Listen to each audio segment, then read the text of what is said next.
The lord. మన ప్రభువైన యేసుక్రీస్తు పరిశుద్ధమైనటువంటి నామములో ఈ ఉదయకాలపు కృపావార్తను వింటున్నటువంటి మీ అందరికీ దేవుని పేరట వందనాలు చెల్లిస్తున్నాను. అందరూ బాగున్నారా? మరి ఈ పూట ప్రభు మనకిచ్చినటువంటి వాక్యాన్ని మనము పరిశుద్ధ గ్రంథంలో చదువుకుందాం. కీర్తనల 107వ కీర్తన 9వ వాక్యాన్ని చదువుకుందాం. 107వ కీర్తన 9వ వాక్యాన్ని చదువుకుందాం. ఏలయనగా ఆశగల ప్రాణమును ఆయన తృప్తిపరిచి ఉన్నాడు. హల్లెలూయా. నా దేవుని బిడ్డలారా, గమనించండి. మరి ఈ మాట మనకు ఎన్నోసార్లు మనము విని ఉన్నా, ఇప్పుట ప్రభు మనతో ఈ వాక్యం ద్వారా మరి మనల్ని బలపరచటానికి ప్రభు ఇష్టపడుతూ ఉన్నాడు. ఆశ కలిగినటువంటి ప్రాణాన్ని ప్రభు తృప్తిపరుస్తాడట. నా దేవుని బిడ్డలారా, ఆలోచించండి. ప్రభు ఎవరిని తృప్తిపరుస్తాడు అనంటే ఆశ కలిగిన ప్రాణాన్ని తృప్తిపరుస్తాడు. చూడండి, మరి ఎటువంటి ఆశను మనం కలిగి ఉండాలి? భూ సంబంధమైనటువంటి ఆశనా, లేకపోతే పర సంబంధమైనటువంటి ఆశలనా?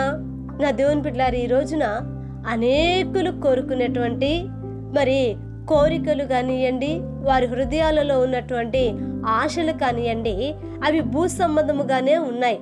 కానీ ప్రభు అంటాడు, మీరు క్రీస్తుతో కూడా లేపబడిన వారైతే మీరు పైనున్న వాటినే వెతుకుతారే కానీ మీరు క్రింద ఉన్నటువంటి వాటిని మీరు మరి వెతకరు, వాటి మీద మీరు మనసును ఉంచుకోరు అని అంటాడు. నా దేవుని బిడ్డలారా, ఏది ఏమైనప్పటికీ కూడా మనము కలిగి ఉన్నటువంటి ఆశ ఏమైంది అని అంటే, మరి అపోస్తుడైనటువంటి పౌలు గారు అంటారు పత్రికల్లో, ఇదిగో మీరు ఆత్మ వరముల పట్ల, కృపా వరముల పట్ల ఆసక్తి గలవారై ఉండండి, అపేక్షించండి, వాటిని ఆశ కలిగి ఉన్న వారై ఉండండి అనని సంఘముతో చెప్తున్నాడు. నా దేవుని బిడ్డలారా, గమనించండి. మరి ప్రభు నీ యొక్క ఆశను తృప్తిపరచాలి అంటే నీ పిల్లల విషయంలో కానివ్వండి, నీ భర్త విషయంలో కానివ్వండి, ఉద్యోగ విషయంలో కానివ్వండి, చాలామంది చెప్పేటువంటి మాట ఏంటంటే, ప్రభువు మరి నా పట్ల ఆలస్యం చేస్తున్నాడు, ఇదిగో నాకు ఉద్యోగం లేదు, నేను చదువుకున్నాను, మంచి చదువులు చదివాను, కానీ నాకు ఉద్యోగం లేదు, నాకన్నా అసలు చదువు లేనటువంటి వారికి మాత్రం మంచి ఉద్యోగాలు వచ్చాయి, నాకు ఉద్యోగం లేదని చాలామంది దుఃఖపడుతూ ఉంటారు, బాధపడుతూ ఉంటారు.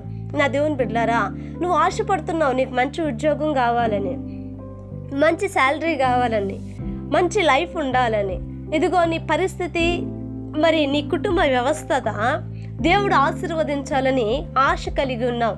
కానీ దేవుని యందు భయభక్తులు మనం కలిగి ఉన్నామా? దేవుని యందు శ్రద్ధ కలిగి ఉన్నామా?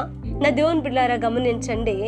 ప్రభు అట ఆశ కలిగినటువంటి ఆసక్తి కలిగిన వారినే దేవుడు ఆశీర్వదిస్తాడు. హల్లెలూయా. ఆసక్తి కలిగిన వారిని దేవుడు ఆశీర్వదిస్తాడట. నా దేవుని బిడ్డలారా, మరి నీవు దేవునిలో నిత్యము ఆయన వాక్యంలో కానివ్వండి, ప్రార్థన జీవితంలో కానివ్వండి, మనము ప్రవర్తించేటువంటి ప్రతి ప్రవర్తన దేవునికి మహిమకరంగా ఉండేటట్లుగా మనం నడుచుకున్నప్పుడు మన ఆశలు ఆయన నెరవేరుస్తాడు, మనకున్నటువంటి కోరికలను ఆయన నెరవేరుస్తాడు. అలా కాకుండా లోకానుసారంగా నడుస్తూ లోక స్నేహాలలో బంధించబడిపోయి లోకములో ఉన్నటువంటి వాటినే నువ్వు అపేక్షిస్తూ ఉంటే మరి నీ ప్రాణాన్ని ఎప్పుడు ఆయన ఆశగా తృప్తిపరచగలడు? కనుక నా దేవుని బిడ్డలారా, గమనించండి. ప్రభువు ఆయన తృప్తిపరుస్తాడు కనుక నీవు కూడా ఆ రీతిగా నడిపించబడి, నా దేవుని బిడ్డలారా, ప్రభు ఇచ్చేటువంటి మరి ఆ యొక్క తృప్తిని నువ్వు అనుభవిస్తావని నేను ఈ మాటలు చెప్పి ముగిస్తూ ఉన్నాను. ప్రార్థన చేద్దాం. మహాపరిశుద్ధుడైన మా తండ్రి, కృప కలిగిన మా దేవానికి స్తోత్రములు నాయనా.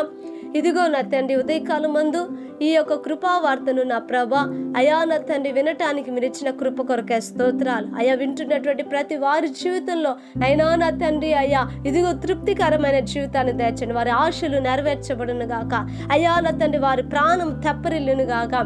ఇదిగో నైనా నలిగి విరిగి వేసారిపోతున్నారేమో, లేవన తండ్రి ప్రభానికి స్తోత్రాలు. వారి ఆశలన్నిటినీ నా తండ్రి మీరు సఫలపరచమని యేసు నామాన్ని అడిగి వేడుకొంచున్నాము తండ్రి. ఆమేన్. Praise the Lord. దేవుని కృప మీకు తోడై ఉండును కాక.